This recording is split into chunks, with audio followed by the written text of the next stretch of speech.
Puji Tuhan, saudara-saudaraku semua, kita akan kembali beribadah hari ini.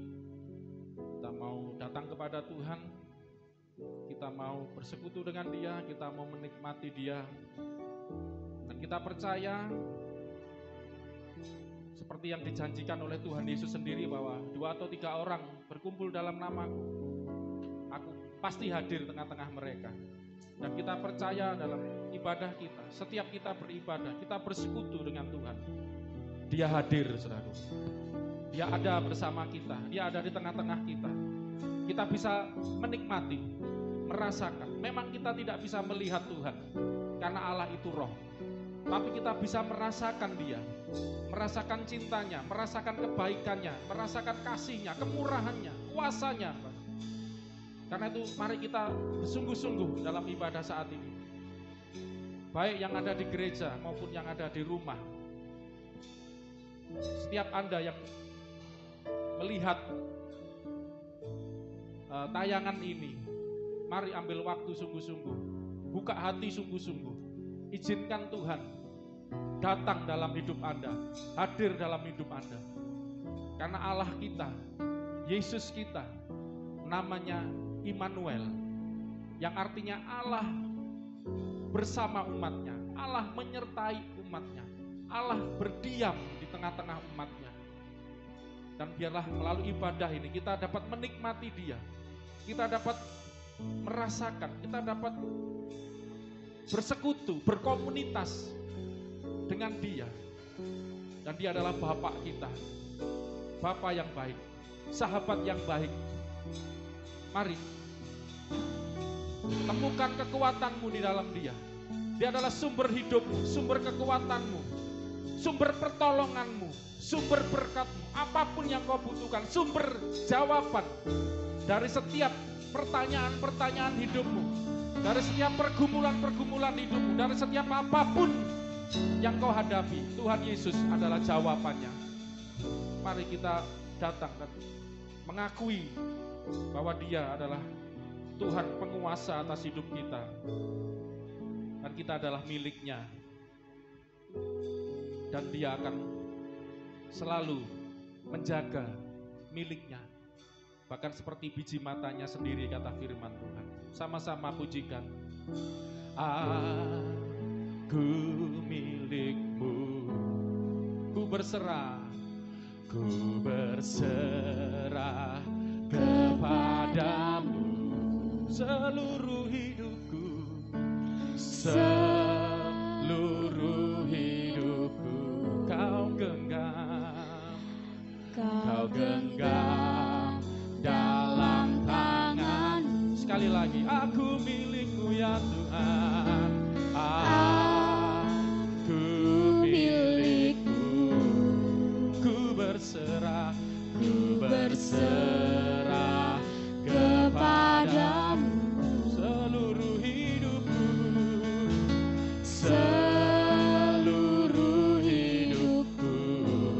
Kau genggam dalam tanganmu. Amin. Katakan, ini hatiku, ini hatiku, hanya untukmu, hanya untukmu.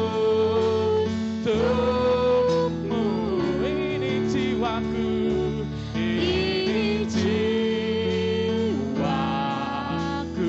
hanya bagimu, hanya bagimu. Sama-sama, Tuhan kau Allahku, Bapa dan Rajaku, tak henti di setiap nafasku, ku kan menyembah-Mu selalu. Ku bawa hidupku di atas mesbah-Mu, tak henti di setiap langkahku, ku kan mengikuti-Mu selamanya. Sama-sama katakan, aku milik-Mu Tuhan, aku milik. Dan benar, memang hidup kita, diri kita, seluruh yang kita punya, yang ada pada kita adalah milik Tuhan. kepadamu. Sudah seharusnya kita serahkan, kita persembahkan kepada Tuhan Seluruh hidupku. Kau genggam dalam tanganmu. Sekali lagi, aku milikmu Tuhan. Dengan iman, percaya. Aku milikmu. Ku berserah. Saudara tidak pernah sendirian. Saudara tidak pernah menjalani hidup sendiri. Saudara ada di dalam genggaman Tuhan, di tangan Tuhan, di dalam rencana Tuhan. Kau genggam dalam yang perlu Anda lakukan hanyalah Anda menyerahkan hidup Anda. Katakan, ini hatiku hanya untukmu, hanya untukmu. Ini jiwaku, ini jiwaku, hanya bagimu, hanya bagimu.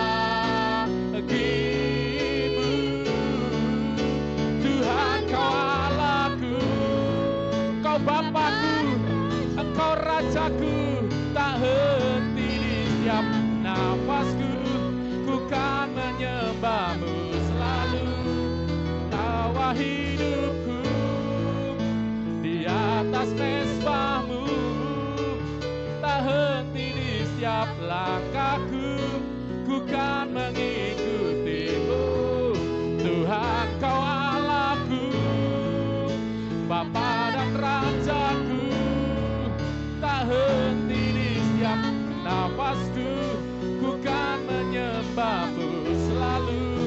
Ku bawa hidupku di atas mezbahmu, tak henti di setiap langkahku, ku kan mengikutimu.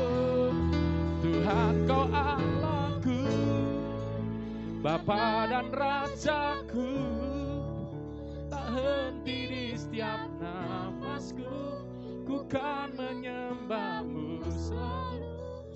Bawa hidupku di atas mezbahmu, henti di setiap langkahku, ku kan menyembahmu selamanya. Saudaraku, ibadah dalam jemaat Israel, umat mula-mula, umat yang pertama yang dipanggil Tuhan, umat Israel. Mereka beribadah dengan mempersembahkan lembu sapi, kambing, domba. Bahkan yang tidak mampu, burung terkukur, roti, sajian, segala macam. Dibawa ke mezbah. Mereka datang ke rumah Tuhan. Zaman Musa, ke tabernakel Musa, kemah Musa.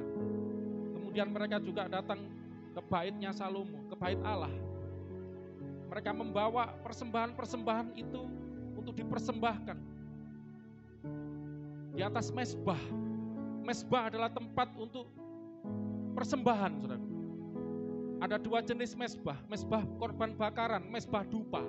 Mezbah dupa itu bahkan ada di perbatasan antara ruang suci dan maha suci. Mezbah bakaran di pelataran.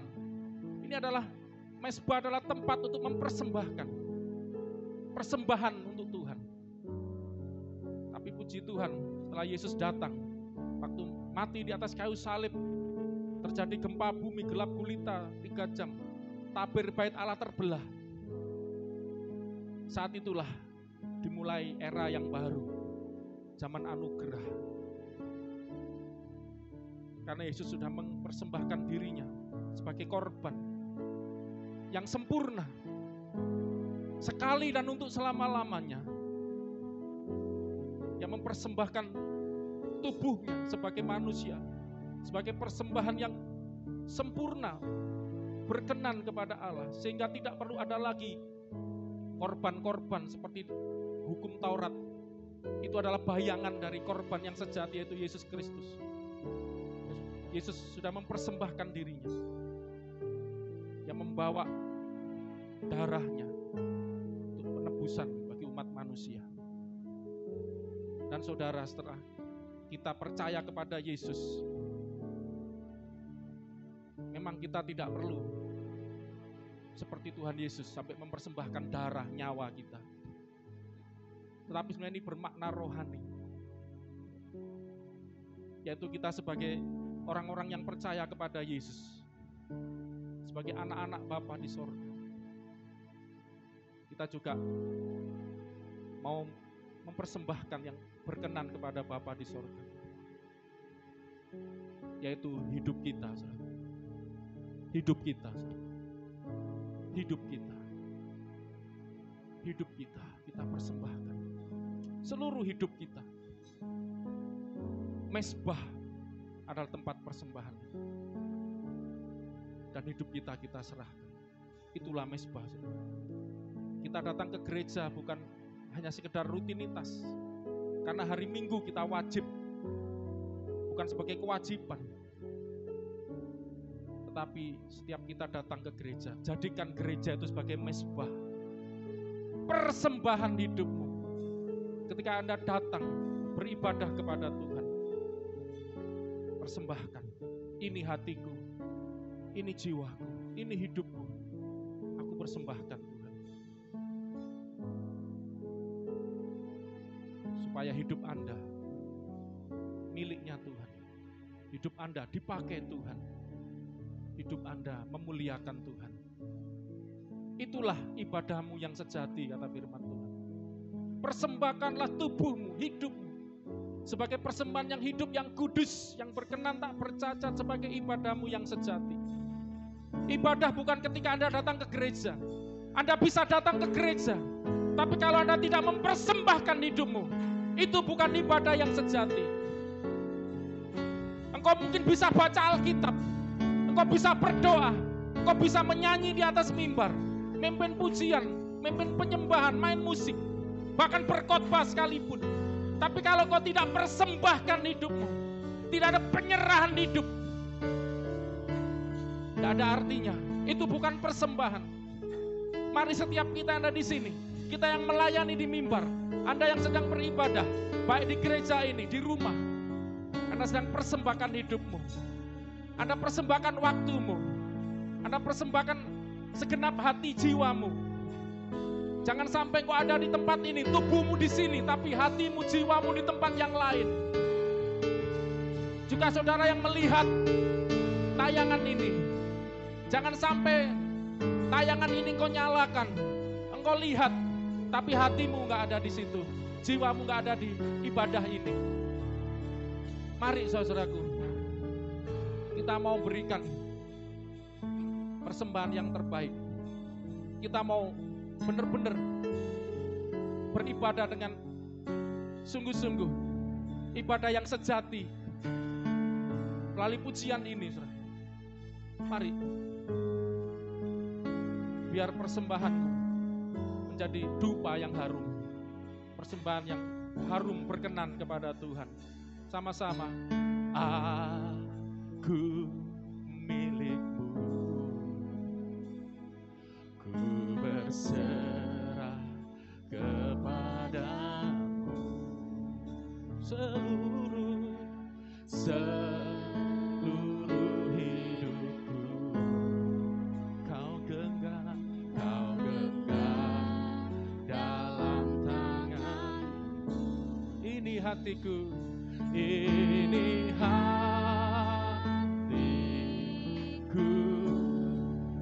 hanya untukmu, hanya untukmu. Ini jiwaku, ini jiwaku, hanya bagimu, hanya bagimu. Sama-sama, Tuhan kau Allahku, Bapa dan Rajaku, tak henti setiap nafasku, ku kan menyembahmu selalu. Ku bawa hidupku di atas mezbahmu, tak henti di setiap langkahku, ku kan mengikuti. Oh Tuhan kau Allahku, Bapa dan Rajaku, tak henti di setiap nafasku, ku kan menyembahmu selalu. Bawa hidupku di atas mezbahmu, tak henti di setiap langkahku, ku kan mengikutimu. Tuhan kau Allahku, Bapa dan Rajaku, tak henti di setiap nafasku, ku kan menyembahmu selalu. Ku bawa hidupku di atas mezbahmu, tak henti di setiap langkahku, ku kan mengikutimu. Tuhan kau Allahku, Bapa dan Rajaku, tak henti di setiap nafasku, ku kan menyembahmu. Saat kita menyembah Tuhan, saat kita memujikan, meninggikan Dia, memuji Dia, dan kita berikan dengan segenap hati, seluruh hidup kita. Inilah persembahan itu. Tuhan kau Allahku, Bapa dan Rajaku, tak henti di setiap nafasku, ku kan menyembahmu selalu. Di awal hidupku, di atas mezbahmu, ku kan ikuti, ku kan mengisi. Sekali lagi, oh Tuhan kau Allahku, Bapa. Mari bangkit berdiri bersama-sama, saudaraku. Kita mau mempersembahkan yang terbaik. Kita mau berikan, persembahkan setiap napas kita, setiap tarikan napas kita, setiap detik dalam waktu hidup kita. Ini setiap langkahku, sekali lagi, kan mengikutimu. Tuhan kau Allahku, Bapa dan Rajaku, tak henti di setiap nafasku, ku kan menyembahmu selalu. Ku bawa hidupku di atas mezbahmu, tak henti di setiap langkahku, ku kan mengikutimu selamanya.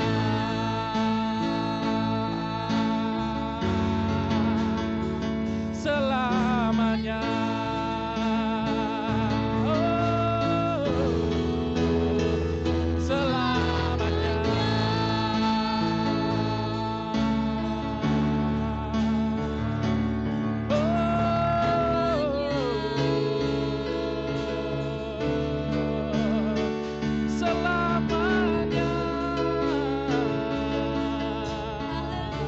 Mari sembah Dia, saudaraku. Haleluya. Dengan hati yang bersyukur, dengan segenap hati kita.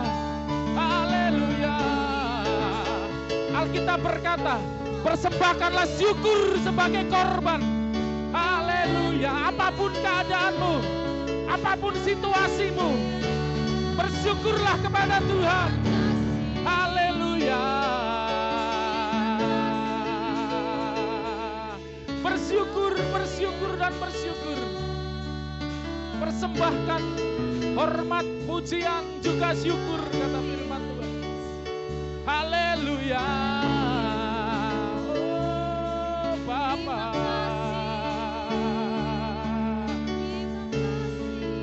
yang keluar dari hati, yang keluar dari jiwamu. Oh Tuhan, kau Allahku, kau Bapakku, kau Rajaku. Haleluya. Persembahkan hatimu,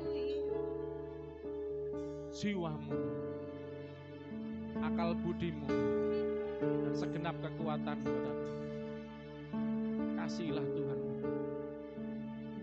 Itulah hukum yang pertama dan yang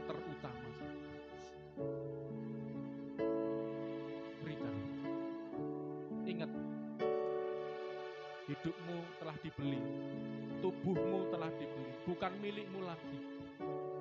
Jadi beli, harganya lunas dibayar, yaitu dengan pengorbanan Yesus di atas kayu salib. Kalau Anda menyadari hal ini, Anda akan sadar membawa hidup Anda. Setiap langkah hidup Anda menyadari bahwa hidup Anda miliknya Tuhan Yesus. Dari Dia, oleh Dia, dan untuk Dia. Itulah kehidupan yang sejati yang harus dihidupi oleh anak-anak Tuhan. Karena kita sudah menerima kasih-Nya, menerima anugerah-Nya yang tidak terhingga, tidak pernah berakhir. Kasih yang ku terima dari Allah tak berkesudahan. Amin. Cinta yang ku rasa takkan pernah berubah. Sekali lagi, kasih yang ku terima, kasih yang ku terima dari Bapa. Haleluya. Dari Bapa tak berkesudahan. Terima kasih ya Bapa atas kasih-Mu. Cinta yang ku rasakan tak pernah berubah, tetap sama, sempurna kasih-Nya. Sungguh indah Kau Allahku, tak terukur anugerah-Mu, aku yakin. Oh, setiamu ya Tuhan, kekal selamanya.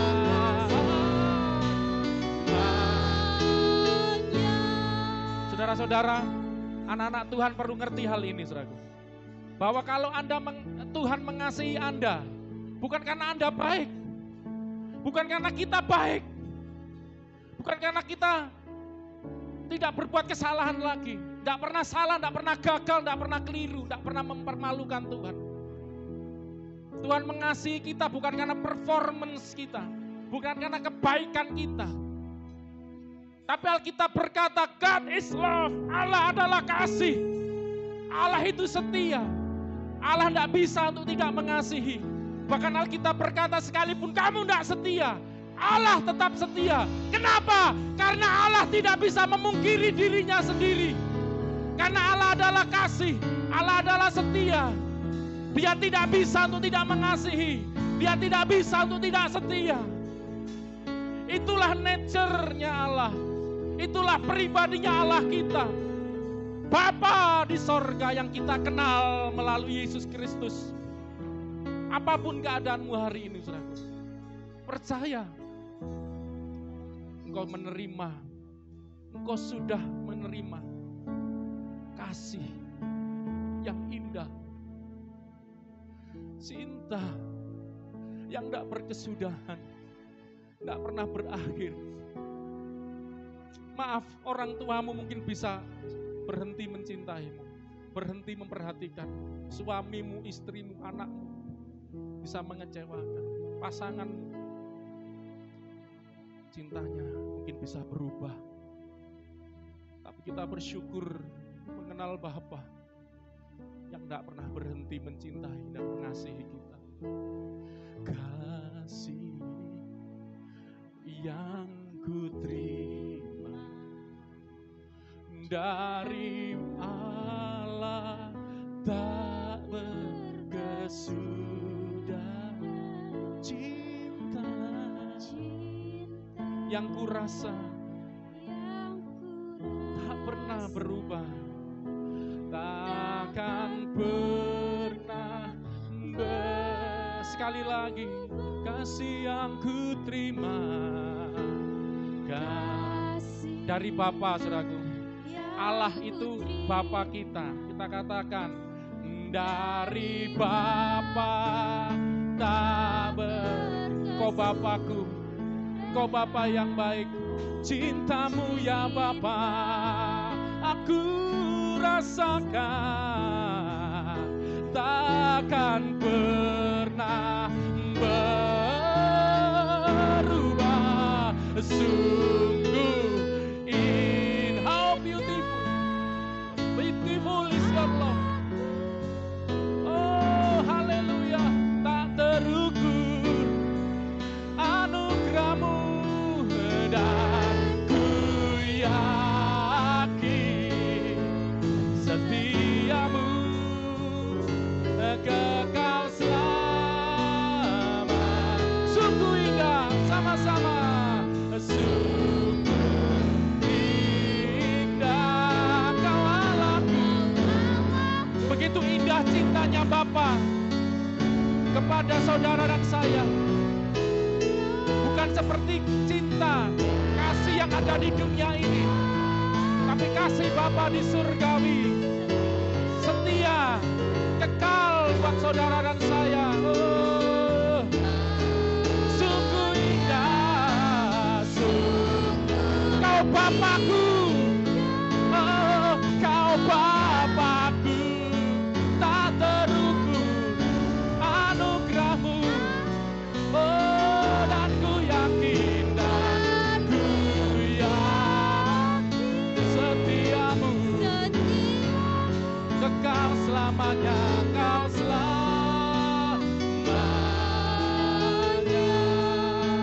Sungguh indah Kau Allahku, tak terukur anugerahmu, dan ku yakin akan kesetiaanmu. Percaya, yakin saudara. Memang perlu iman. Perlu iman untuk Anda bisa mengerti hal ini. Sungguh Anda bisa mengalami anugerah yang indah ini, yang kekal ini, yang besar ini, yang tak terkira ini. Anda perlu yakin, percaya. Allah yang kau sembah Bapa di sorga sering tidak seperti yang kau pikirkan, kau bayangkan, seperti ayah-ayah di dunia ini, seperti orang-orang yang ada di dunia ini. Allah kita sempurna, sungguh kasih-Nya juga sempurna. Laku tak terukur anugerahmu, aku yakin setiamu kekal selama. Aku yakin dan ku yakin setiamu kekal selama. Sekali lagi, yang percaya katakan, dan ku yakin, oh, setiamu kekal selamanya, oh, kekal selamanya,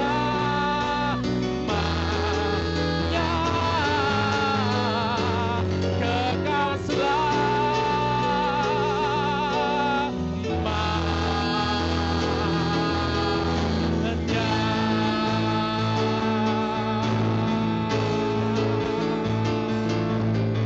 Haleluya. Terima kasih Tuhan. Percayalah saudaraku, yakinlah. Orang benar itu hidup oleh imannya, percayanya, percaya. Dan salah satu yang terpenting, saya sudah ngajarkan ini berkali-kali, iman yang paling utama adalah Anda percaya akan kasih-Nya, akan anugerah-Nya.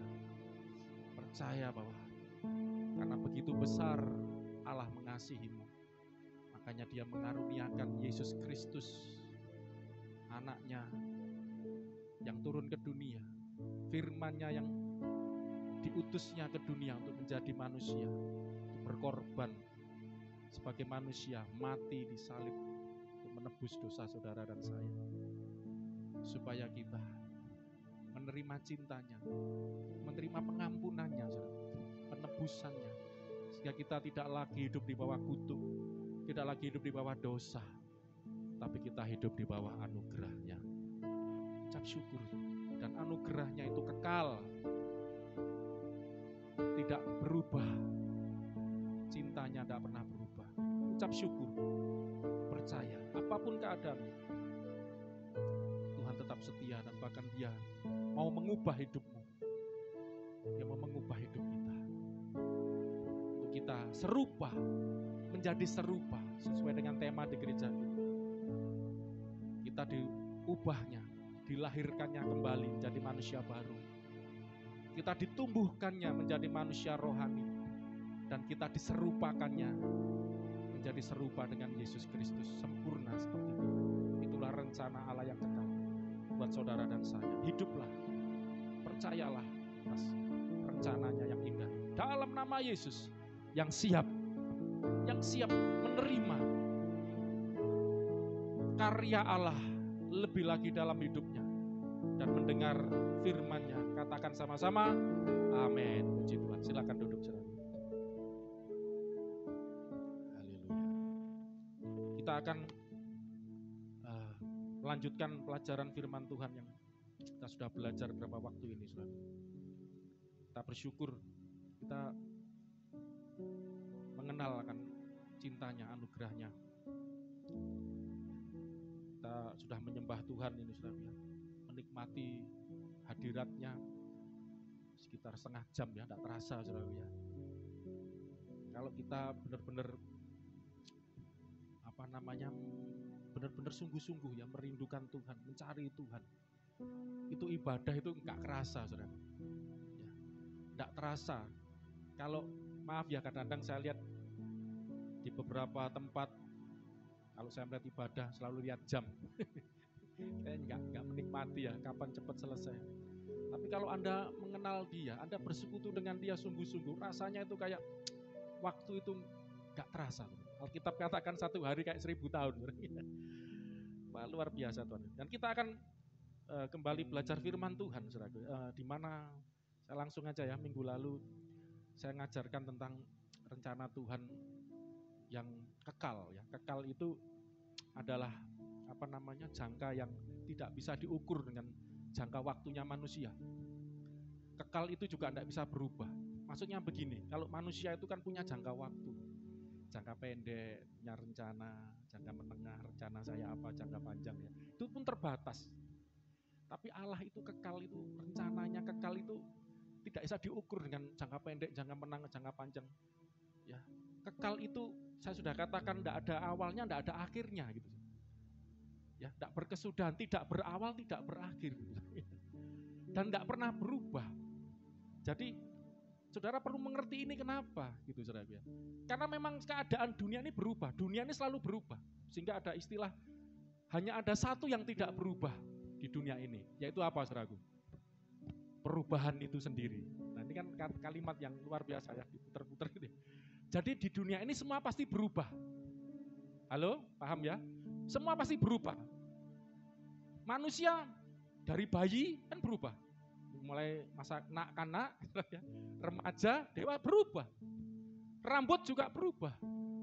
Bisa berubah. Saya dulu lurus bisa jadi keriting. Hitam lama-lama muncul rambut putihnya. Ya kan? Mungkin dulu kurus jadi gemuk. Gemuk jadi kurus lagi kalau sudah tua mungkin. Berubah. Dunia ini semua sudah berubah. Apapun berubah. Tidak ada yang tidak berubah. Tapi ini ada istilah, wah ini apa? Keren ya. Jadi hanya satu yang tidak berubah. Yaitu apa? Perubahan itu sendiri. Ya sama saja kan, berarti yang tidak berubah itu ya perubahan. Jadi semua akan terus berubah. Tapi Allah kita tidak pernah berubah. Amin. Alkitab katakan Dia tetap sama. Oh, saudara cari ayat kitab manapun agama di dunia ini, tidak ada satu ayat yang seperti itu. Bahwa Tuhannya itu tidak pernah berubah, tidak ada. Cari, ini diklaim oleh Alkitab.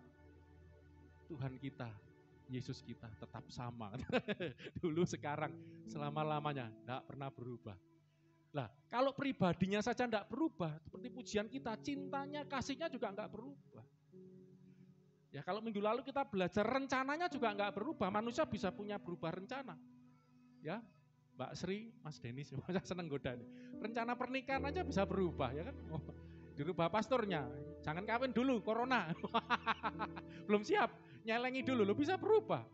Mau ke Sulawesi, sudah rencana bisa berubah. Ini menunjukkan kita bisa punya perubahan rencana.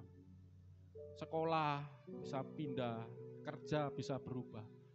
Semua bisa berubah di dunia ini. Tapi suami istri jangan berubah ya, amin saudaraku. Buntung jangan, ya sudah enggak ada. Dirubah lagi, sudah cukup buntung. Oh, gini enggak mau ya, sudah. Yesus saja ya, Tuhan yang jadi suaminya, buntung ya, amin. Mempelai pria, puji Tuhan. Jadi, apa namanya saudaraku, semua di dunia ini berubah. Yang sehat bisa sakit, nanti ada kesaksian ya Mas Julio, nanti dibuat waktu sendiri. Di gereja kita ada suatu pengalaman yang luar biasa kan. Kita sempat online berapa kali ya. Kalau sekarang gabungan online offline terus ya. Karena Mas Julio ya yang main bass. Puji Tuhan ya, diizinkan Tuhan lah ya kena corona aja. Puji Tuhan enggak sampai 2 minggu ya, seminggu udah dipulangkan. Kesaksian nanti luar biasa. Serumah itu enggak ada yang kena, bahkan sempat nyium anaknya. Saya ceritain Andre ya, sempat mau kerja itu nyium anaknya. Enggak kena juga. Bersih, serumah itu dites semua. Yang di gereja apalagi. Puji Tuhan saudaraku ya. Nanti biar bersaksi. Ya dari sehat bisa sakit. Sakit bisa sembuh lagi. Amin saudaraku, kan berubah. Itu tunjukkan dunia ini berubah. Yang hati-hati gini saudaraku. Miskin bisa jadi kaya. Alkitab kan ngomong ya. Ya, karena Tuhan Yesus itu baik ya. Dia berkorban, dia yang kaya rela jadi miskin supaya kita yang miskin jadi kaya. Nah, yang kaya jadi miskin bisa lagi enggak? Nah, makanya hati-hati. Kalau kaya jangan sombong. Ya, oh sudah banyak duit, sudah sukses, hati-hati. Jangan sombong. Dunia ini selalu berubah. Ya, selalu berubah. Tetapi hanya satu yang tidak berubah di dunia ini. Perubahan kan tadi kan, itu kalau dunia. Tapi kita yang percaya Yesus, benar Bu ya, saya ngomong yang dunia dulu. Tapi kita anak-anak Tuhan ada satu yang tidak berubah, yaitu cintanya Tuhan Yesus buat kita. Tuhan Yesusnya tidak berubah, cintanya tidak berubah. Minggu lalu belajar rencananya tidak berubah. Dan rencana ini ada hubungan dengan kasih, saudara. Karena kasih Tuhan. Jadi gini, saya mencoba sederhana ya, karena saya berusaha untuk khotbah dengan singkat. Kasih itu membuat Tuhan itu rencananya itu tidak berubah. Misalnya gini, saudara. Saya mencintai seseorang misalnya, jangan cemburu ya istri saya ya. Ini contoh, saudaraku ya. Ya mencintai dialah, saudaraku ya. Ya jadi istri saya. Ya mencintai seseorang. Saya ngasih contoh soalnya rodok nggak enak misalnya. Ketika saya kecewa dengan orang ini, disakiti orang ini, bisa berubah enggak cinta saya? Enggak usah munafik saudaraku ya. Anda lah sebenarnya. Anda mencintai seseorang, senang dengan seseorang, tiba-tiba orang itu maaf mungkin menyelingkuhi Anda. Mungkin ada main, mungkin deket-deket. Riki kok senyum-senyum Riki? Apa punya pengalaman kamu? udah melerek ke saya dia saudaraku ya. Atau kok Benny? Wah dia cool dia sih sebenarnya. Kurang ajar ini. Jadi inget ini. Anda, apalagi Mas Yuga ini. Anda mencintai seseorang. Membuka luka lama ini ya. Wong baru putus sebentar kok sudah kawin. Curiga, jangan-jangan ini waktu sama kamu. Ini sudah punya cadangan ini.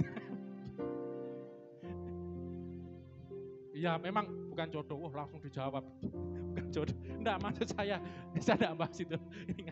Jadi ketika kita senang sama seseorang, terus orang ini tadilah melukai kita, menyakiti kita. Kita jujur ya, jujur kacang hijau ya.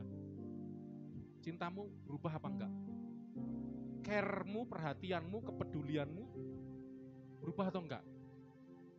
Ya, mungkin pinter Bu, ini jawabannya pinter ibunya Dennis. Bisa berubah ya. Ada kemungkinan enggak, hebat yang enggak itu ya. Memang bisa berubah. Orang ini kok seperti ini ya, bisa gitu. Akhirnya rencana kita jadi berubah. Misalnya kita mau menikahi orang ini, kita mau memberi sesuatu pada orang ini, jadi berubah. Ngerti mas ya? Rencana itu bisa berubah.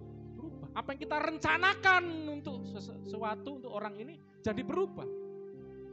Karena kasihnya udah terkoyak. Oh aduh. Kasihnya udah terciderai gitu ya. Berubah. Saya mau kasih gambaran seperti itu. Itulah manusia. Tapi Allah kita lah ini, saya berikan contoh seperti ini kenapa? Allah kita tidak seperti itu. Alkitab berkata Allah bukanlah manusia. Jelas, ya. Lah, Allah bukanlah manusia ini bukan berarti Allah tidak pernah menjadi manusia, tidak. Intinya Allah itu sifatnya beda dengan manusia, maksudnya ayat itu. Walaupun Allah pernah jadi manusia, tapi beda kan dengan manusia seperti kita.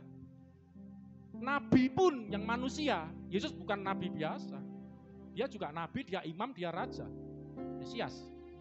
Tapi beda dengan sifat manusia gitu loh mas ya.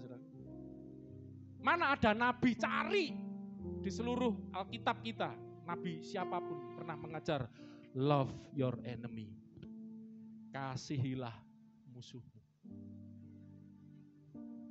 Kalau musuhmu, seterumu dengan lapar, kasih makan. Kalau seterumu haus, kasih minum. Kalau seterumu telanjang, kasih pakaian. Kalau enggak punya tempat tinggal, tampung dia. Kasihi musuhmu. Berdoa, doakan dia. Ya tahu?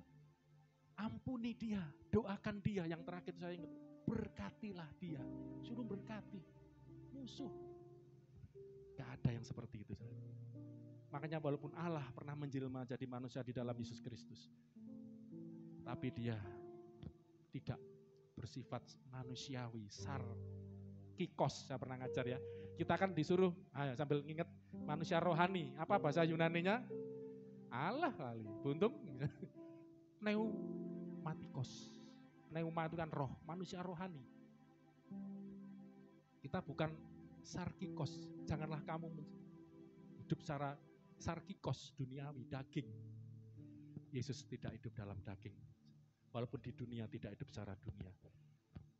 Dia hidup ya, secara ilahi, saudara. Amin, saudaraku. Itu Tuhan Yesus. Makanya Allah itu bukanlah manusia itu seperti itu, maksudnya ayat itu. Tidak seperti manusia yang saudaraku, penuh dengan keterbatasan, penuh dengan cinta yang tadi ya saudaraku, tidak sempurna, rencananya berubahlah. Saya akan kembali ke sini. Intinya Tuhan itu saudara perlu ngerti bahwa karena kasihnya, rencananya tidak pernah berubah. Maksudnya begini secara singkatnya. Ketika yang dicintainya mengecewakan. Kalau kita tadi manusia diberi contoh, ketika yang kita kasih, kita cintai, mengecewakan. Cintanya bisa berubah, rencana bisa berubah. Tapi Allah kita, Bapa di sorga, tetap mengasihi kita dengan sempurna. Amin. Jadi tetap mencintai. Contohnya di Alkitab itu ada, pernah Nabi Hosea. Itu suatu kali ini datang firman Tuhan, saudara. Ya, pergi. Beli, suruh mengawini. Ya, kenapa harus membeli? Karena yang disuruh mengawini, dikawini adalah perempuan pelacur. Perempuan apa itu? Nakal lah istilahnya. Apa? Kamu ngomong pakai masker apa jelas. Pokoknya mau bantu ngomongnya. Di Hosea, baca kitab Hosea itu. Nabi Hosea dapat perintah Tuhan. Suruh mengawini perempuan pelacur. Beli, kawini. Wah, ya nurut saudaraku. Nabi zaman dulu ya, jangan diikut-ikut ya, zaman sekarang dapat firman Tuhan. Wah, istri saya udah takut dia. Saya dulu pernah punya murid. Dia waktu di Surabaya ya, saya waktu masih punya pemuritan. Saya punya beban Kak Agung. Apa? Panggil saya Kak Adi. Ini nginjili waktu zaman saya dulu di daerah Diponegoro itu banyak kupu-kupu malam. Wah, istilahnya halus ya, kupu-kupu malam. Saya punya beban untuk mereka. Wah, saya sudah berapa kali ke sana. Ngapain? Saya gonceng loh. Terus saya injili. Wes cukup. Kalau Nabi Hosea saya percaya, Tuhan Yesus percaya, para rasul. Kamu gak percaya. Stop. Ini misi, gak misi-misian. Buyar. Ya jangan sok gitu ya. Wah, tapi ini dia cowok misalnya. Nah, ini Nabi Hosea dapat seperti itu, Saudara. Pergilah, kawinilah perempuan pelacur. Tahu enggak, Saudaraku? Kalau ngawini perempuan pelacur, apa akibatnya? Dan suatu kali perempuannya ini pergi meninggalkan Nabi Hosea. Datang firman Tuhan lagi, pergi. Cari istrimu, bawa kembali. Loh, Saudaraku, ya namanya perempuan pelacur ya seperti itu, Saudaraku. Ya apa? Tidak bisa setia. Dia kan ya ada uang, abang disayang. Tidak ada uang, abang ditendang. Ya kan dia cari uang kan, Saudaraku. Kalau sudah tidak ada uang, ngapain aku sama cowok ini lah. Makanya hati-hati ya, maaf saya tidak menghina ya. Kalau ada cewek yang seperti itu, maaf, gak ada bedanya. Kau dengan suamimu, dengan calonmu misalnya, dengan pasanganmu, kau hanya lihat cien saja. Kalau ada uang, aku senang sama dia, aku mau sama dia. Kalau nggak ada uang, oh nehi, tunggu dulu. Apa bedanya sama seperti ini? Mas juga kok angguk-angguk terus ya. Aku pengen dapat yang gitu. Maaf saudaraku, maaf, cewek-cewek di sini, perempuan-perempuan di sini. Saya bersyukur punya istri yang tidak cari uang, karena memang nggak ada uangnya. Dia yang kerja, ya kan? Yang kerja dia. Ya, saya melayani Tuhan, ya uang terserah gitulah. Ya dari Tuhan, nggak tahu caranya gimana. Tapi puji Tuhan itu loh, saudaraku. Maksud saya, lah wanita seperti ini, saudaraku, ya nggak setia. Akhirnya benar ditinggal loh saya. Tapi firman Tuhan datang, suruh pergi nyari dia, nebus lagi, ditebus kan. Kalau dulu kan seperti itu harus dibeli, bawa pulang lagi. Dan akhirnya Tuhan buat pernyataan seperti itulah. Lah makanya Hosea ini dibuat contoh. Umatku, umat Israel, seperti istrimu itu tadi. Ini sederhananya gitu. Dan aku menebus mereka. Karena orang Israel bersinah secara rohani, meninggalkan Tuhan, tidak setia kepada Tuhan. Tapi Tuhan tetap setia. Amin, saudaraku. Inilah gambaran kehidupan manusia. Kehidupan anak-anak Tuhan. Ya kita sudah jadi anaknya, sudah jadi miliknya. Seperti Hosea, perempuan itu sudah jadi miliknya. Tapi bisa nggak setia, makanya di Alkitab ini, surat Timotius ya, Rasul Paulus, hikmat Tuhan katakan Allah itu setia. Sekalipun kita tidak setia, Allah itu tetap setia. Ada lanjutannya itu. Kenapa? Karena Allah tidak bisa memungkiri dirinya sendiri. Maksudnya karena Allah itu setia ya nggak bisa untuk nggak setia. Gitu loh. Nggak mungkin untuk tidak setia karena dia harus setia karena dia Allah, dia setia. Itu maksudnya. Jadi kalau Anda mengerti bahwa Anda punya Allah seperti itu, rencananya kekal, kasihnya kekal, pokoknya segala yang ada pada Allah itu kekal. Maksud saya begini, sehingga ketika Anda perlu ngerti bahwa ketika Anda gagal, Anda jatuh. Saya ngomong begini bukan berarti kadang-kadang salah ngerti, oh pendeta kita ngajarin kita jatuh nggak apa-apa. Gagal nggak apa-apa, kesandung nggak apa-apa, berbuat dosa nggak apa-apa. Bukan itu maksud saya. Saya mau ngatakan gini misalnya, jangan Anda berbuat dosa, maaf, saya tahu bahwa pulang dari sini pun belum tentu Anda tidak melanggar. Makanya saya lebih menekankan kepada Anda tentang kasih Allah gitu. Karena saya tahu selama Alkitab ngomong, selama kita masih hidup memakai kemah tubuh ini,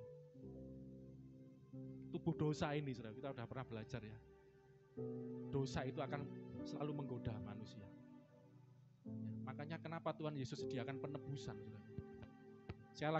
Saya bermaksud supaya mendorong atau seolah-olah tanda petik mengizinkan ya untuk umat Tuhan berbuat dosa. No, tidak. Tapi saya mau beritakan akan kasih Tuhan yang besar, saudaraku. Amin, saudaraku. Bahwa sekalipun kamu jatuh, itu kan ngomong, tidak akan sampai tergeletak. Saya perlu ngomong gini, supaya Anda ngerti bahwa Allah itu setia. Ketika kita jatuh, ketika kita mungkin kesandung, ketika kita buat salah, Allah tidak pernah meninggalkan kita, saudaraku. Amin. Dia tetap setia, ini yang perlu kita ngerti. dan rencananya itu kekal. Dan sudah minggu lalu saya ajarkan, saya jelaskan bahwa rencana Tuhan kepada manusia, kepada Adam, kepada anak cucunya, kepada manusia tidak pernah berubah. Adam gagal, Adam jatuh dosa. Memang akibat dosa, upah dosa adalah maut. Bahkan Allah sendiri ngomong, tanah ini, dunia ini jadi terkutuk karena kamu berbuat dosa. Tapi Allah tidak pernah meninggalkan kesetiaannya. Dia memberikan janji, nanti keturunan perempuan ini ya akan meremukkan keturunan ular. Ya, itu gambaran Yesus Kristus akan menghancurkan pekerjaan iblis yang sudah menipu Adam di Taman Eden. Ini menunjukkan Allah tetap setia, Allah selalu berikan solusi. Masalah bisa terjadi, tantangan bisa datang, orang bisa gagal, orang bisa jatuh, orang bisa menghadapi masalah. Tapi Allah tidak pernah meninggalkan, saudaraku. Amin. Dia setia. Dia berikan jalan keluar, dia berikan pertolongan. Dan solusi, jawaban dari setiap persoalan, jawaban dari setiap masalah kita. Hanya Yesus, jawaban hidupku. Amin, kan ada gitu. Jawabannya itu Tuhan Yesus. Setiap persoalan kita. Apapun persoalan kita, jawabannya Yesus. Maksudnya apa? Anda mau sukses, lebih kondisi seperti ini. Anda kepingin sekolah Anda berhasil, usaha Anda berhasil, pekerjaan Anda berhasil, pasangan hidup berhasil. Apa pasangan hidup berhasil ya? Semua jawabannya pada Tuhan Yesus. Ketika Anda datang pada Yesus, tak satu mandi. Coba nyanyi lagu ini ya. Apa lagunya tadi? Kala ku cari damai, hanya ku dapat pada siapa? Pada Yesus. Kala ku cari apa?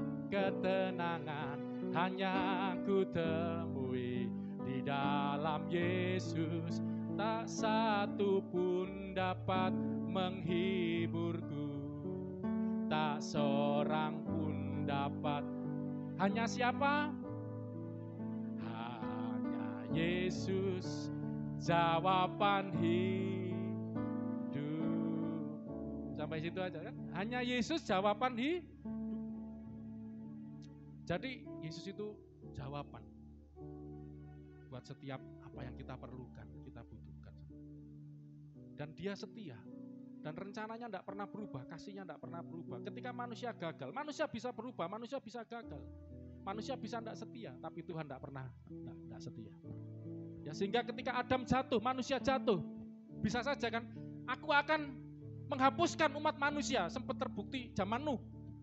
Ya kan? Di situ dikatakan lalu Allah menyesal. Ya memang kalimat ini kalau di hermeneutikkan, digali lagi, apa kok Allah kok bisa menyesal gitu. Itu jadi gini. Kalau saudara menemukan di Alkitab kata-kata, bahasa-bahasa, ungkapan yang menggambarkan Allah seperti manusia. Saya mau katakan seperti. Misalnya saya sudah pernah ngasih contoh. Seperti monyet. Ya. Kalau seperti jerapah, mungkin kalau ada orang saking tingginya ya, ini kok tinggi seperti jerapah. Saya mau tanya orang ya. Kalau seperti jerapah berarti jerapah atau bukan? Bukan. Seperti kan. Makanya seperti. Kita juga diciptakan seperti Allah.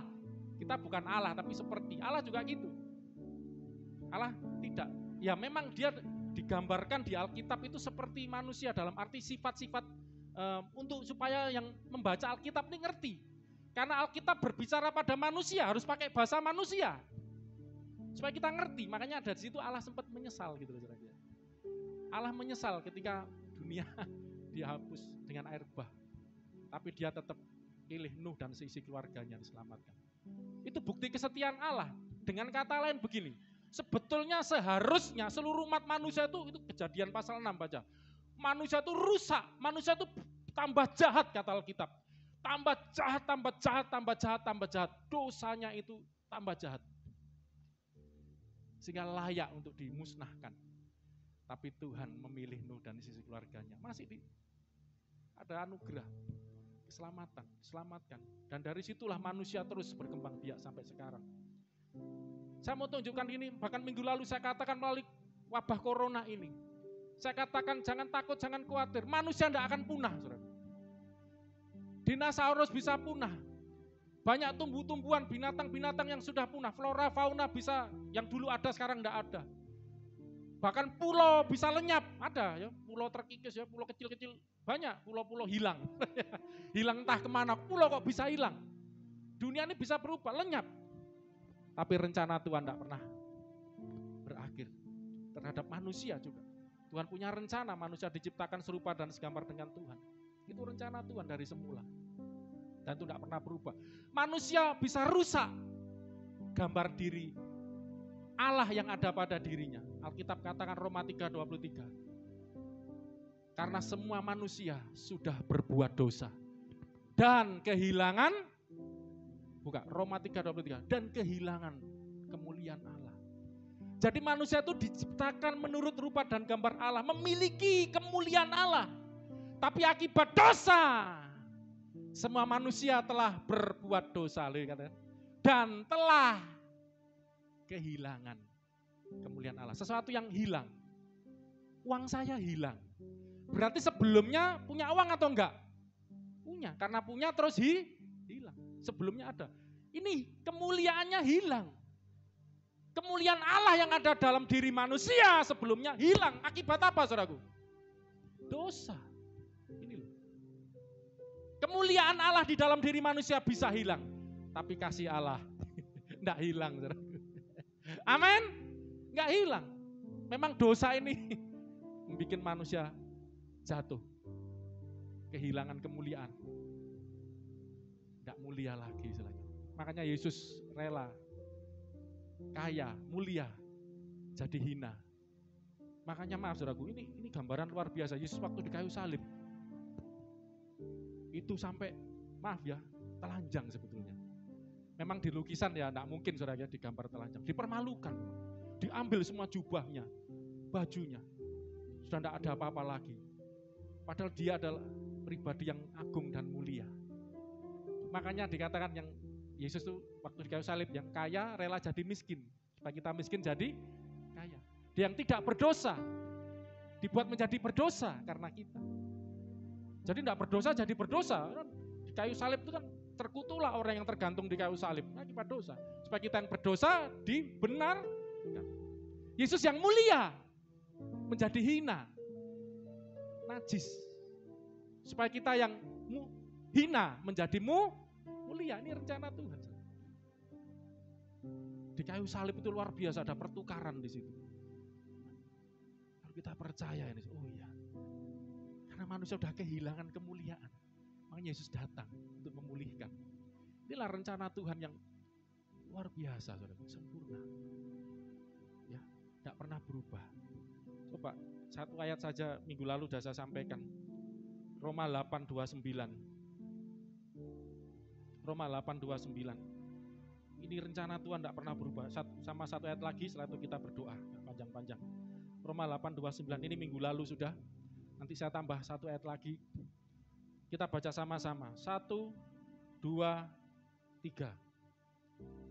Sebab semua orang yang dipilihnya dari semula. Saudara dan saya yang sudah dipilih. Mereka juga ditentukannya dari semula untuk menjadi apa? Serupa dengan gambaran anaknya. Supaya ia, anaknya, Yesus Kristus maksudnya, anaknya itu menjadi yang sulung di antara banyak saudara. Nah, ayat ini luar biasa. Sulung. Yesus itu jadi yang sulung di antara banyak siapa saudara-saudaranya? Sesama manusia, saudara dan secara manusia. Yesus menjadi yang sulung. Yesus anak Allah. Saudara kalau teliti baca Alkitab dalam Yohanes ya. Sebelum Yesus mati di kayu salib, dikatakan Yesus itu anak tunggal. Putra ontang anting, bahasa Jawa. Wah, ini yang nias mana tahu, putra ontang anting. Anak tunggal, seperti anak saya. Wah, satu-satunya. Tapi setelah Yesus mati di kayu salib, barang siapa yang percaya kepadanya, menerimanya, diberi kuasa supaya juga menjadi anak-anak Allah. Sejak itu, Yesus tidak lagi disebut anak tunggal Allah, anak Allah. kita juga disebut anak-anak Allah. Yesus disebut anak yang sulung. Ya kalau istilahnya kita ini adik-adiknya. Ya. Amin saudaraku? Percaya? Kita adik-adiknya. Secara manusia kan, dalam keadaannya sebagai manusia kita ini saudara. Makanya Yesus ngomong kamu ini saudaraku. Kita dipanggil saudara, sahabat. Ya. Puji Tuhan saudaraku ya. Jadi inilah Tuhan Yesus itu, Allah itu rencananya melalui Yesus kita ini dijadikan serupa dengan gambaran anaknya. Dan buka satu ayat lagi, Efesus 1 ayat 3 dan ayat 4 saja, Efesus 1 ayat 4. Saya akan tutup setelah ini ya. Karena ibadah online saya berusaha tidak panjang, juga ada online supaya bisa didengar, direnungkan ya, secara sederhana. Saya mau hari ini kita belajar tentang rencana Tuhan yang sempurna ini kepada manusia, kepada anak-anaknya, kepada saudara dan saya, bahwa Tuhan tidak pernah berubah kasihnya, tidak pernah berubah kesetiaannya, tidak pernah berubah rencananya untuk saudara dan saya. Rencananya selalu rancangan damai sejahtera, bukan kecelakaan. Amin. Rancangan hari depan yang penuh harapan, rancangan keselamatan, bukan kecelakaan. Jadi saudara percaya bahwa Anda selalu selamat gitu loh saudaraku. Selalu selamat. Selalu selamat. Rencananya kan kekal saudaraku.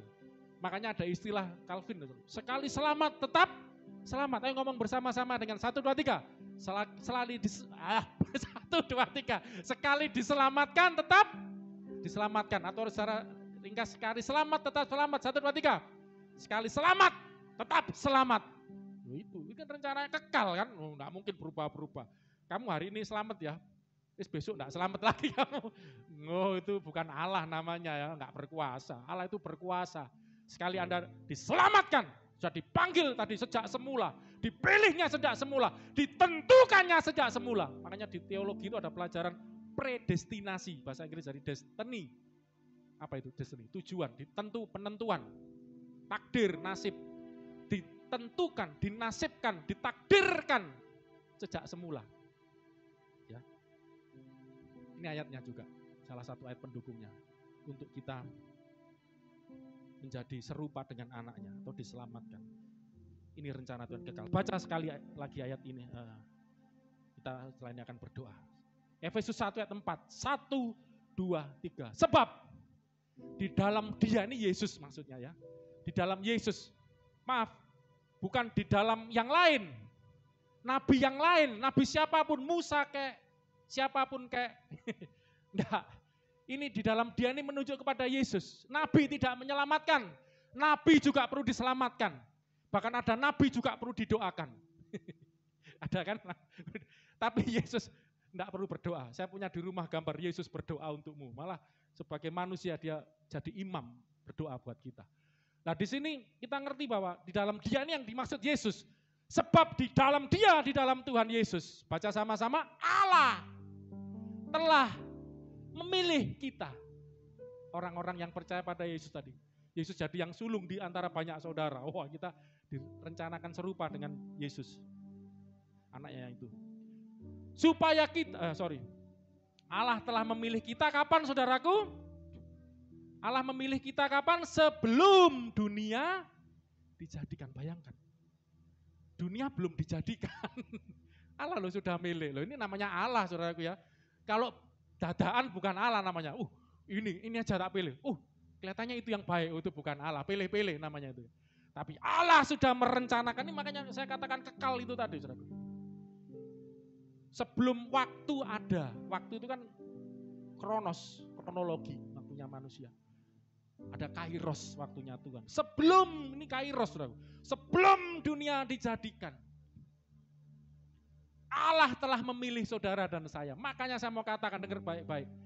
Kalau Anda ada di sini hari ini, Anda percaya Yesus hari ini, Anda menjadi anak-anaknya hari ini, percayalah itu bukan suatu yang kebetulan, amin. Ini adalah rencana Tuhan, sudah direncanakan Tuhan. Sejak dunia belum dijadikan, Allah sudah merencanakan. Makanya saya senang dengan lagu ini. Coba, F aja. Ku di tanganmu. Ada lagu itu saudara. Aku di hatimu. Di mana saudaraku? Di pikiranmu. Di mana? Di rencanamu. Tak pernah ku sendiri. Nanti kita nyanyi lagu ini. Bayangkan, ini kan gini, cara mikirnya, bagaimana Tuhan sudah milih saya belum ada. Dunia saja belum ada, tumbuh-tumbuhan belum ada, matahari belum ada. Kan dunia diciptakan dulu, langit bumi diciptakan, baru isinya. Loh kok Tuhan sudah milih saya? Ternyata di mana kita, saudaraku, saat itu? Tadi loh saudaraku, di mana? Di hatimu. Kita ada di hatinya Tuhan. Immanuel sudah ada di hatinya Tuhan. Mas juga sudah ada di pikirannya Tuhan. Saudara sudah ada di dalam rencananya Tuhan. Sesuatu sebelum dijadikan itu kan direncanakan dulu, saudara. Jadi sudah ada di dalam diri Tuhan. Kita ada di dalam dirinya Tuhan, maka segala sesuatu berasal dari Dia, kata firman Tuhan. Semua berasal dari Dia. Kita juga dari Dia. Kita ada di dalam Dia. Bayangin, saudara. Sebelum kita keluar, sebelum kita jadi, Dia sudah ada. Dan kita pun ada di dalam Dia. Amin, saudaraku. Ini dahsyat loh nih, saudaraku. Sudah ada di hatinya Tuhan, di pikirannya Tuhan. Jadi hidup Anda hari ini tidak kebetulan. Anda tidak kebetulan lahir di tengah-tengah keluargamu. Mungkin keluargamu mengecewakan, mungkin keluargamu tidak ideal. Mungkin keluargamu tidak seperti yang kau harapkan. Mungkin kau berkata ini kecelakaan. Itu pikiran manusia, pikiran dunia. Tapi di dalam Dia, di dalam Yesus, Allah sudah memilih kita. Allah sudah memilih saudara. Untuk dikatakan apa? Supaya kudus dan tak bercacat di hadapannya. Seperti gambaran Yesus Kristus, gambaran anaknya. Seperti rupa dan gambar Allah. Tuhan sudah merencanakan. Nanti akan lahir ke dunia anakku. Namanya Suparmi. Memang dia akan mengalami banyak kesulitan hidup. Tapi dia bisa melewati itu. Dia akan membesarkan anak-anaknya. Mungkin banyak tantangan, kesulitan, Allah sudah ada di dalam pikiran Allah. Dalam hati Allah, tapi dia akan bisa bertahan. Suparmi itu buntung. Dan anak-anaknya akan dibimbingnya misalnya gitu. Wah. Dan rencana Tuhan nanti semuanya akan dibawa menjadi kudus, tak bercacat. Wah, itu rencana Tuhan. Nanti akan lahir seorang yang bernama Joshua. Wah, melalui suami istri Agung dan Lina. Kemarin tanggal 10 kita ulang tahun pernikahan, saudara. Luar biasa. Mas juga ikut merayakan. Kenyang, makan-makan terus ikut. Ke Solo. Wah, terima kasih ya ulang tahun. Mas juga ikut makan-makan. Nikmati. Itu udah direncana Tuhan. Saya ngobrol-ngobrol, saya ring Mas juga dengerin ya, sampai kepingin ya. Wah, kok bisa kenal, bisa jadi. Ini rencana Tuhan semua. Nggak mungkin ketemu, saya Surabaya, dia Solo ya. Kok bisa ketemu? Kakaknya sempat tanya ya, dikenalkan kakaknya itu. Kok bisa ketemu Pak, kok bisa kenal? Ya saya ke dapur saja bercanda. Oh iya, percaya aja kakaknya. Ini dulu lihat saya harus ngejar-ngejar. Nah tapi itu bercanda, tapi ini diatur Tuhan sampai lahir punya anak Joshua ya, puji Tuhan. Jadi Tuhan sudah ada dalam rencana Tuhan. Tidak ada yang kebetulan di dunia ini. Saudara tanya Joshua pun kalau dia tanya apakah keluargamu sempurna, mungkin akan ngomong ya bisa mengecewakan saya, banyak janji tidak ditepati. Saya mau belikan kasur aja, kasurnya kan sudah tidur bangun punggungnya miring saudara ya, karena spring bed itu udah rusak itu. Mau beli masih mikir dulu, yang lain dulu ya sabar. Tak ajari, tak balik, sudah dibalik saudara. Sudah balik masih rusak. Minggir ke sana, penyet minggir sini lagi, pokoknya pindah-pindah terus. Belikan kasur aja nunggu dulu ya, nunggu waktu. Ya masih banyak kebutuhan yang lain. Mungkin bisa ngecewakan, tapi dia belajar.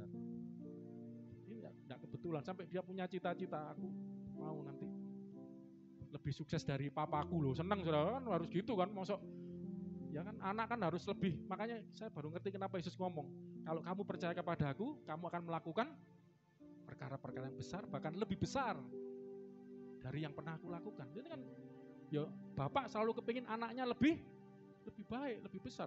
Pengen kan. Kalau jadi orang tua Anda akan ngerti itu nanti. Jadi ada yang kebetulan, tidak ada yang kebetulan. Dan Anda punya Bapa di surga. Itulah Bapa yang sejati. Amin. Joshua, ini bapakmu di dunia ya. Bapakmu yang asli di surga ya. Bapak di dunia ya belum bisa belikan kasur ya. Ya kamu pindah-pindah sana dulu ya. Kalau perlu ke pucuknya di ujung lagi. Tapi Bapak di surga ya, itu berikan yang terbaik buat kamu. Demikian juga dengan saudara-saudara semua. Amin. Kau punya Bapa yang baik. Mari bangkit berdiri bersama-sama. Kita akhiri ibadah ini. Haleluya. Ku di tangan-Mu. Oh, indah banget ya Tuhan. Ku di hati-Mu. Kita ada di mana, saudaraku? Ku di pikir-Mu itu Tuhan kita. Di rencana-Mu, tak pernah sendiri, tak pernah ku sendiri. Percaya, katakan, aku di tangan-Mu, ku di hati-Mu, di pikiran-Mu, di rencana-Mu, tak pernah ditinggalkan. Sekali lagi, aku di tangan-Mu, ku di tangan-Mu, ku di hati-Mu,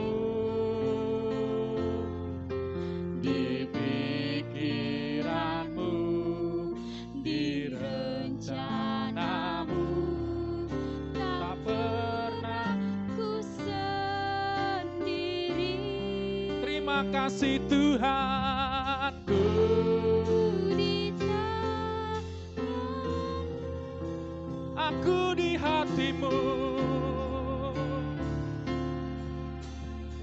aku ada di pikiran-Mu.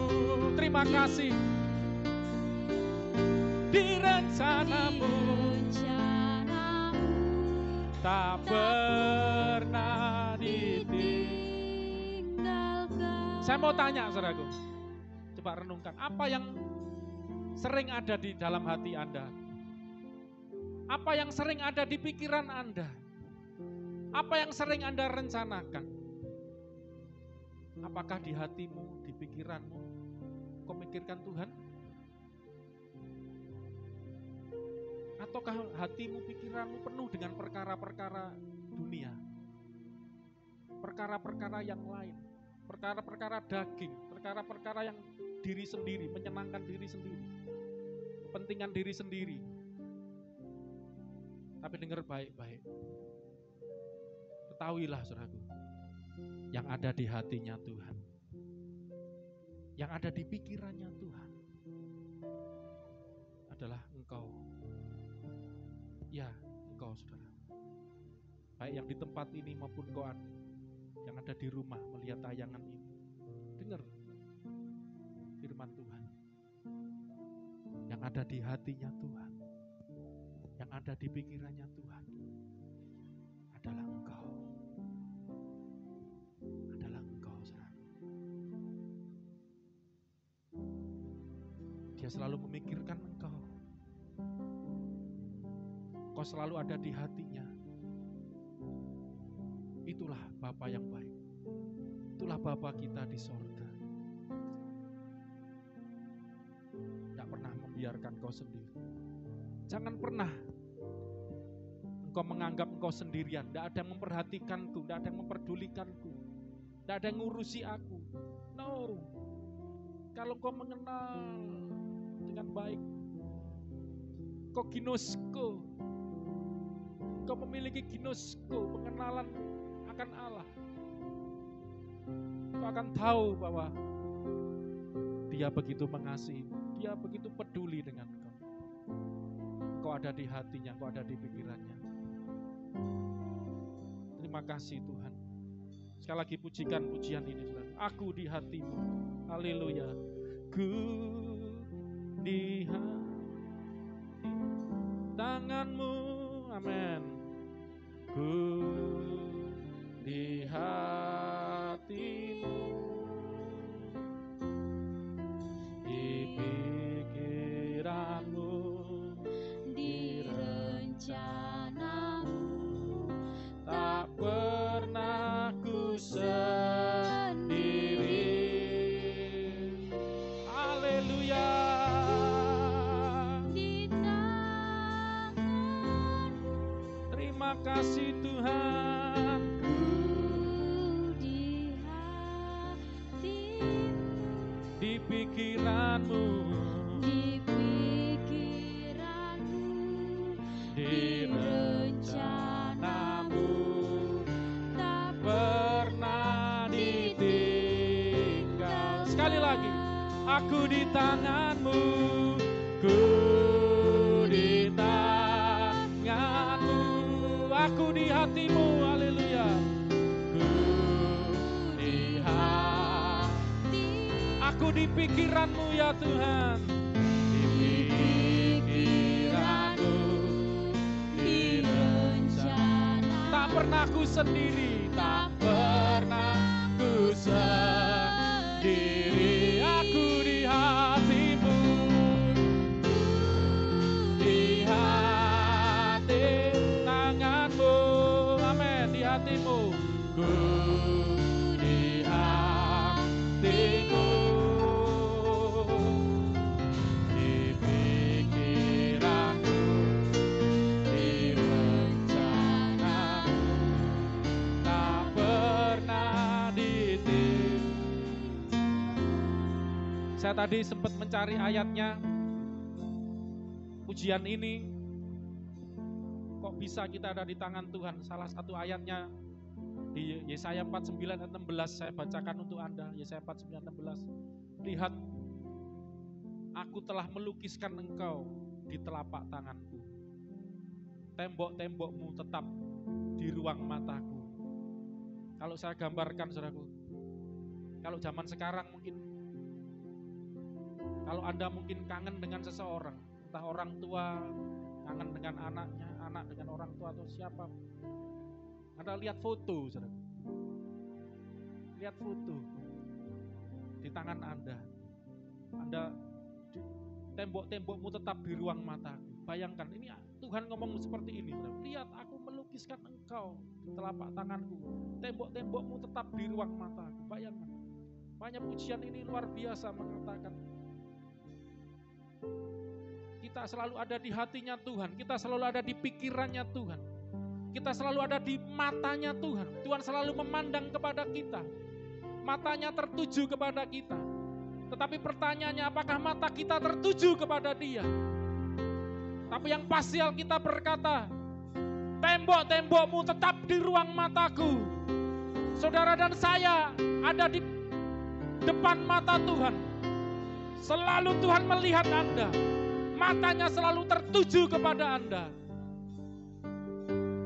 Bahkan di ayat yang lain, Yesaya 11:29, Yesaya 29 ayat 11, aku tahu rancangan-rancangan apa yang ada padaku mengenai kamu. Aku tahu rancangan-rancangan yang ada mengenai kamu. Tuhan sudah merencanakan, Tuhan sudah merancangkan Anda di dalam pikirannya, dalam hatinya. Dan itu pasti yang terbaik, yaitu rancangan damai sejahtera. Yeremia 29 ayat 11. Rancangan damai sejahtera, bukan kecelakaan. Rancangan keselamatan, hari depan yang penuh harapan. Itu yang Tuhan mau, itu yang Tuhan rencanakan. Itu yang ada di hatinya Tuhan, itu yang ada di pikirannya Tuhan untuk saudara dan saya. Mari pulang dari tempat ini, pegang, percaya akan janji Tuhan, percaya akan rencana Tuhan yang kekal ini buat hidup kita semua. Terima kasih Tuhan. Mari yang percaya, Sebelum kita akhiri ibadah kita, sambil kita angkat tangan kita pujikan pujian ini dan kita angkat wajah kita. Kita mau pandang Dia dan kita mau percaya dan berkata, terima kasih Tuhan, aku di tangan-Mu. Ku di tangan-Mu. Ku di hati-Mu. Aku di pikiran-Mu. Aku di dalam rencana-Mu, namun tak pernah aku sendiri. Ku sendiri, aku di tangan-Mu. Lihat, aku melukiskan Engkau di telapak tanganku. Tembok-tembokmu di ruang mataku. Tuhan sedang memandang Anda. Tuhan sedang melihat kepada Anda. Matanya penuh dengan kasih memandang saudara dan saya. Oh, I love you my son. I love you my children. Oh, aku di tangan-Mu Tuhan. Aku mengasihi-Mu. Anak-anakku. Yesus berkata, Allah begitu mengasihi kita. Bapamu di sorga seperti induk ayam yang begitu rindu mengumpulkan anak-anaknya. Seperti mau mengumpulkan anak-anaknya untuk mendekat kepada Dia, untuk bersama Dia selalu. Haleluya. Makanya Yesus pernah berkata, aku mau di mana aku berada, di situ kau juga berada. Selama-lamanya bersama dengan Tuhan. Bersama dengan Tuhan. Oh, di rencana-Mu tak pernah ditinggalkan. Sekali lagi, terima kasih Tuhan. Oh, aku di tangan-Mu. Di hati-Mu.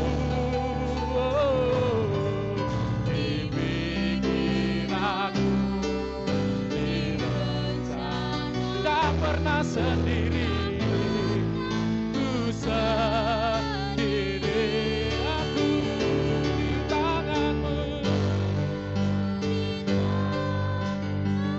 Aku di hati-Mu, di hati, aku di pikiran-Mu, aku dalam rencana-Mu. Terima kasih Tuhan. Tak pernah ditinggalkan di pikiran-Mu, di pikiran, amin, di rencana-Mu, tak pernah ditinggalkan di pikiran-Mu, di pikiran, di rencana-Mu.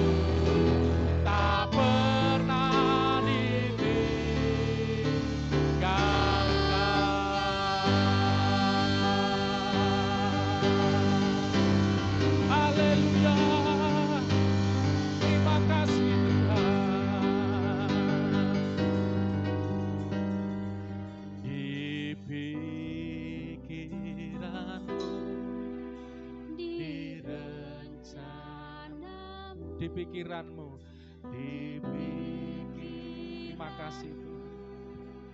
Di pikiran-Mu, di pikiran-Mu, di rencana-Mu, tak pernah ditinggalkan.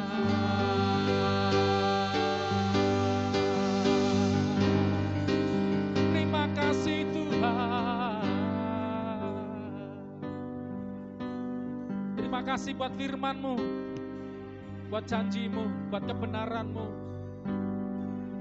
bahwa kami, hidup kami tidak kebetulan Tuhan.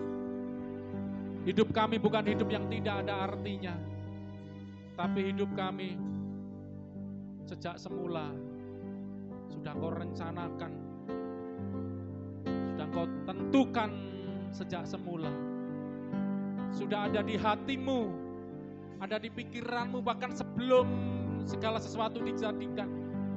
Kami sudah ada di dalam hati dan pikiranmu. Terima kasih ya Tuhan. Kami mengucap syukur. Dan kami melalui kebenaran-Mu ini, kami akan menjalani hari-hari hidup kami dengan penuh gairah, exciting, semangat, optimis. Karena kami tahu Kau sejak semula sudah menentukan kami, memilih kami untuk ditentukan menjadi serupa dengan Yesus Kristus, rupa dan gambar Allah, untuk kudus tak bercacat, untuk memiliki kehidupan yang sempurna.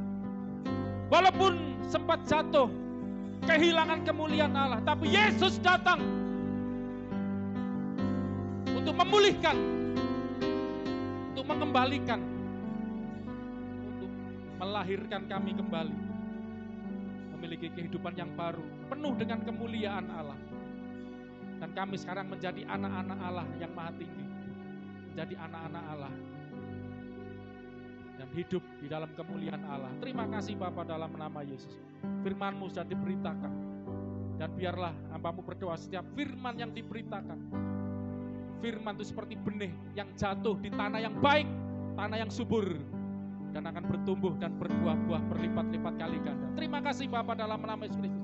Mari saudaraku yang terkasih, yang kita sudah dengar firman Tuhan, yang sudah beribadah hari ini, belum kita mengakhiri ibadah kita, kita angkat tangan kita membuka hati kita percaya, kita menerima kasih-Nya yang sempurna, cintanya yang tidak berkesudahan, kasih-Nya yang indah, rencananya yang kekal, rancangan yang damai sejahtera, yang berikan masa depan, hari depan yang penuh harapan, rancangan keselamatan yang Tuhan sudah rencanakan buat hidup saudara dan saya. Terimalah anugerah, rahmat, berkat yang begitu besar dari Bapa-Mu di sorga, yang Kau terima dilimpahkan dalam hidupmu melalui Yesus Kristus, firman-Nya yang jadi manusia untuk menebus dosa kita, berkorban buat kita, memberikan kita hidup, dan melalui Roh-Nya yang dihembuskan dalam hidup kita akan menyertai kita senantiasa, yang akan bersama dengan kita sehingga kita memiliki persekutuan roh, persekutuan dengan Bapa di surga melalui Roh Kudus, persekutuan di dalam nama Yesus Kristus akan menyertai hidupmu, memberkati hidupmu dari sekarang sampai selama-lamanya. Yang percaya, sama-sama katakan amin. Selamat hari Minggu, Tuhan memberkati kita semua.